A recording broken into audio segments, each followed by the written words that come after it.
So many things are going wrong. काय वाटतंय तुम्हाला की सध्याचा हा जो हेल्थ एपिडेमिक आपण म्हणतोय तो कशामुळे आलाय? अनाडीपण हाच आजार आहे. भारताच्या आरोग्याच्या 3 समस्या आहेत. अतिलोकसंख्या, अनाडीपण आणि गरिबी. बरं. पैशाची आणि ज्ञानाची. हां. 70,000 मुलं रोज नोंद होऊन जन्माला येतात. म्हणजे रोज 70,000 नवीन मुलांना शाळा पाहिजे, जॉब पाहिजे. मग शाळा नाही मिळाली, जॉब नाही मिळाला, ते आत्महत्या करणार. मग आम्ही आत्महत्या करतात म्हणून लेख लिहिणार. सगळ्या अडचणींचं मूळ अतिलोकसंख्येत आहे. बरं. स्वतंत्र झालं तेव्हा 135 कोटी गरीब माणसं होते. आता 150 कोटी गरीब माणसं आहेत.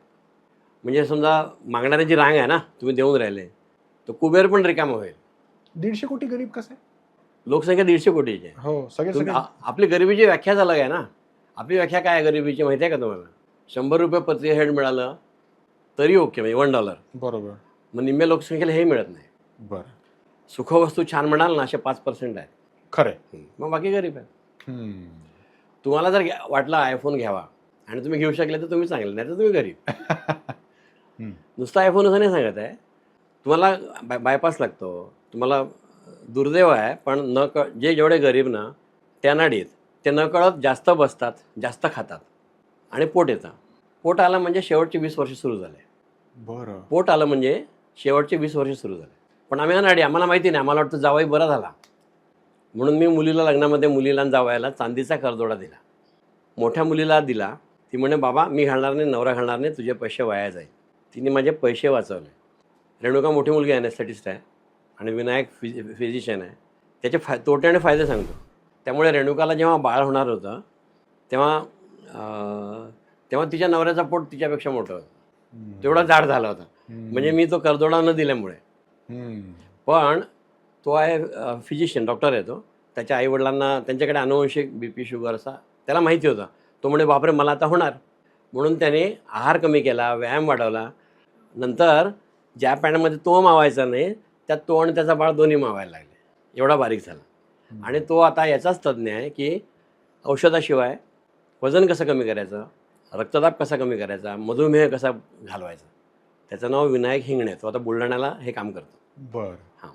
सो त्याचा फायदा काय झाला, तोटा काय झाला, तो जाड झाला. पण त्याचा अंती फायदा काय झाला की तो हेच काम करायला लागला की सगळ्यांना औषधाशिवाय बारीक करायचं आणि त्यांचा मधुमेह घालवायचा, BP घालवायचा. तुम्ही हे जे आता म्हणालात ना की पोट आलं म्हणजे शेवटची 20 वर्ष हो. सुरू झाली. आणि आपल्याला कळत नाही. हो. आणि हे म्हणजे कॉलेजमधल्या पोरांना 3ऱ्या वर्षी सुरू होतं.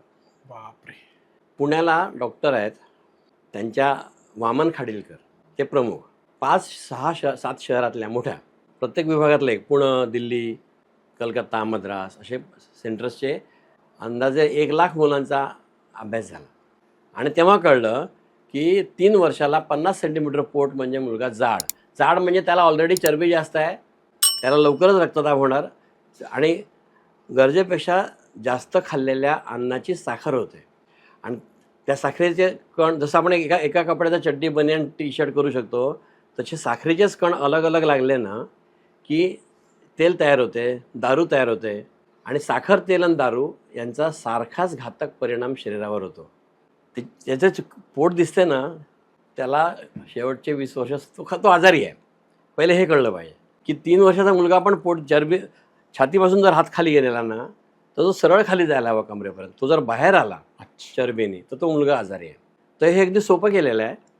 3 वर्षाला 50 सेंटीमीटर पोट म्हणजे मुलगा जाड. म्हणजे त्याला चरबी जास्त आहे, ती चरबी त्याच्या रक्तवाहिन्यानं जखम करणार, त्याला रक्तदाब वाढणार आणि ही साखर आहे म्हणजे याला मधुमेह होणार आणि तो 20 वर्षाच्या आत होणार. आणि या मुलांचं मरण आपल्याला पाहायला लागणार. हे आज सुरू आहे ऑलरेडी. आत्ता मला तुझ्यासोबत असताना फोन आला की माझ्या नर्सच्या छातीत दुखलं. ते तरुण आहे रे, मी 70चा आहे, ती 35ची आहे. तिचा ECG काढला, तो खराब आला. आता सगळं बरोबर आहे, पण तारुण्यामध्ये हे सुरू आहे. तर 2 वर्षाला 49 सेंटीमीटर म्हणजे पोट जाड, 3 वर्षाला 50 आणि यानंतर ही लक्ष्मण रेषा दरवर्षी 3 सेंटीमीटरनी वाढते. बरं. म्हणजे आता आपलं गणित मांडा, लिहून घ्या. 3 वर्षाला 50 सेंटीमीटर पोट म्हणजे मुलगा मुलगी जाड, 3 जोडा, 4 वर्षाला 53 सेंटीमीटर, 53, 59, असं 80. 13व्या वर्षाला जर 80 सेंटीमीटर म्हणजे 32 इंच असेल तर तुम्ही जाड आहेत. 13 आणि 13च्या पुढे तास अख्खा. हो. होय. म्हणजे 10 कोटी मराठी मोठे माणसं जर 15 कोटी मराठी माणसं झालं तर 10 कोटी जर मोठी असतील त्यातले 5 कोटी लोक असे आहेत. आणि या सगळ्यांचा BP वाढलेला आहे. रक्तदाब हा 120/80 किंवा कमी हवा. यात 5ने वाढला म्हणजे तुम्हाला आजार झाला आणि 10ने वाढला म्हणजे तुम्ही औषध घ्यायला पाहिजे. पण तुमचं मूळ किती आहे माहीत नाही, म्हणून हा देश आजारी आहे.